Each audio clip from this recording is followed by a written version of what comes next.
Hey! I think most people will agree that gaming is in a bad state right now. Aggressive monetization tactics, ads being pushed in your face more than ever, prices rising, and in the middle of all this, I think a community that took a big hit is the racing games community.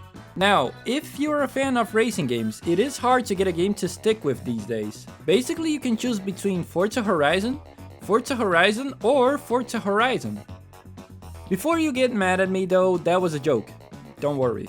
And also, this isn't going to be a video where I'm gonna complain for 20 minutes about the state of racing games and throw a few your mom jokes throughout. This is going to be a video where I talk about my love for one specific game, and then I'll throw some your mom jokes throughout. I know a lot of people talked about this and still do, but after replaying this one, I felt like it was my duty to do my part and share my thoughts about this like everyone else. So sit back and let's get into Forza Horizon. The original, that is. So, the other day I was sitting at home doing nothing and looking at video games on the internet when something hit me. Oh damn, it's 2024, we have emulators for the PlayStation 3 and Xbox 360. I did try the PS3 emulator before because I wanted to make a video on Twisted Metal, but sadly it was far from playable.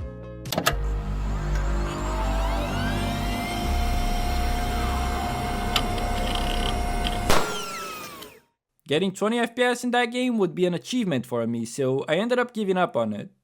I did use it to stream Shadow of the Colossus however, which worked pretty well, but I didn't know how the Xbox 360 emulator was, so I thought, why not? So I downloaded the emulator, I bought myself a copy of Forza Horizon 1 for the Xbox 360, which of course made so I also had to buy a DVD drive for my laptop, because who the hell has a PC with a disk drive these days? And then I was ready to see how well the game ran. Booting this game again after the last time I played it being around the same time GTA 5 came out was such a nostalgia shot for me. It almost seems like whoever made this menu made it so people who looked back on it would have this exact feeling I had when I got to it. You can actually look at all of them and basically be able to tell what they were going for. The original having this home feel to it, with people in the background having picnics, taking pictures, socializing, and then compare that to Horizon 3, where it's more about cars, places you can be, off-roading, not a lot of people in the background. Horizon 4 has the McLaren Senna going through a road while other cars drive around it, showing off the season changes, which of course was the big selling point for this game. And now of course with Horizon 5 you barely even see cars, it's more about the landscapes. And although it's cool to see how much it changed, and also how their focus changed, I really miss how simple it used to be. That is something I always mention, and we'll talk about this in the video. We get into the game by listening to the radio where Scott Tyler talks about the Horizon Festival and how Darius Flint is on his way to it. We drive a Dodge Viper and race against him before getting past some losers in a diner where the camera focuses on a guy with a Volkswagen Sirocco and... oh, that's us. We get the news that there's only 10 places left at the festival, so we make our way to it while other people also try their best to get there in time. It's such a cool way to start the game. From there we talk to Alice, who introduces us to how things work, gives us our pass to the qualifiers, and also we meet Dak, the mechanic.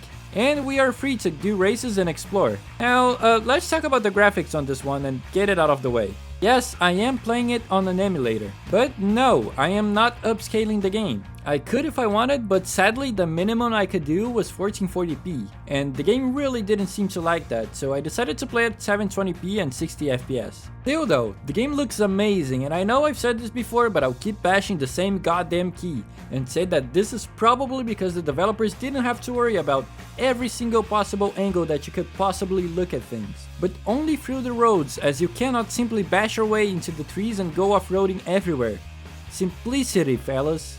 Some people will disagree, but I prefer a game that decides what it wants to be instead of trying to be a game for everything and everyone. This is a game about you going to a festival and making a name for yourself. A racing game that lets you race on the road and sometimes dirt. That's it. And then we have to talk about the gameplay in this game. And at first I thought it would be weird going back all these years of Horizon games and play on a completely different handling model, but oh man, it actually feels so good. game has an arcade style handling, not to the same likings as Black Box Need for Speed games, but also not as realistic as Horizon 5, and at least to me, that's perfect for this game. Quick disclaimer before people start disliking the video, I know Horizon 5 doesn't have a realistic handling. I know Horizon 5 is not a simulator. I use the word realistic very loosely, as the game is not as arcadey as Horizon 1. It's just more realistic in that sense. For the events, again, you have your average race where you have to run against your opponents in paved roads while the crowd watches. Dirt races where it's exactly that, just get a 4x4 and enjoy some off-road racing. And showcase events, which usually are big events like a race against a plane or a helicopter or whatever. And they're very cool to break the monotony of just racing over and over again. Some of these races are actually pretty fun, like this one where everyone's on a Mini Cooper. And all of this is part of the main story of the game. As you win more and more events, the people at the festival upgrade your wristband, which basically works to show your progress throughout the game. The more you upgrade your wristband, the more access to new events you have. Not only that, but some events are only unlocked by doing specific tasks like drifting, getting near misses, and etc. to gain influence. Again, everything here is just part of the main story. As much as this game is way more open than other games from the time, it is not to the same extent as the newer games on the Horizon series, which in my opinion is a good thing. You know, I know some people will call me biased for this, and I even think I am, but I love the soundtrack on this game. The selection of music is perfect for what you think a car festival from that time would be playing. Skrillex show up a lot, even though I'm not the biggest fan of dubstep, it just fits the game immensely. Going on a long drive to get to an event in the other side of the map? Do not worry. The game got you covered with Arctic Monkeys, Mode Step, and you have no idea how amazing it feels to drive around with Walking on a Dream playing in the background. This game is truly amazing when it comes to its vibe, and that's something I really appreciate in this one. I believe this is the thing that got me really enjoying this game again and reminded me how special racing games can be. It's not always just about racing, but also the world around you. How alive everything feels, how you can live your dream of having your favorite car and drive it around listening to the music you enjoy. The only thing that's missing is the ability to play with friends, which is really sad, but again, that's an issue of games getting old. Of course, the game lets you explore the map, and in it you can find things like abandoned cars, which is something that's still done to this day. And to be completely fair, the game does give you some really overpowered cars early in the game, which could defeat the purpose of progressing through the game. But thankfully, you're still held back by the wristbands. Most of these are locked to a car rating, so you start with D and slowly move your way up to faster cars. It's impossible to overstate how important this is to progression in the game. Something me and my friends talked about many times before as to why they don't do this anymore. Another thing is that you can find discount and travel signs throughout the map, which really rewards exploration in this one. At first you'll be driving around and accidentally smash one of those, and each one gives you a 1% discount. Getting 100 gives you a 100% discount, which, yeah, it can be pretty broken, but unless all you do is explore, you won't have that much trouble with that. Same goes to the fast travel boards, which lets you pay less and less for the fast travel, but I mean, you already traveled through the entire map to get those fast travel boards, so I think it's a good trade. Oh, hey, you wanna see something cool? I found this when the game came out. I don't know, I thought it was awesome.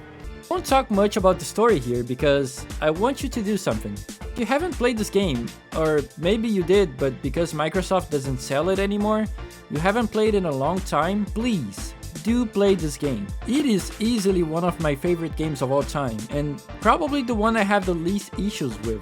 It was truly amazing coming back to this game and seeing how great it actually was, though I was afraid that nostalgia was the reason I remembered this game so fondly. In conclusion, Forza Horizon was one of the strongest starts I've ever seen for a racing franchise, and maybe for games in general. It is a great experience that will leave you wanting more, which some may say they got their wish fulfilled, but for others, maybe not quite.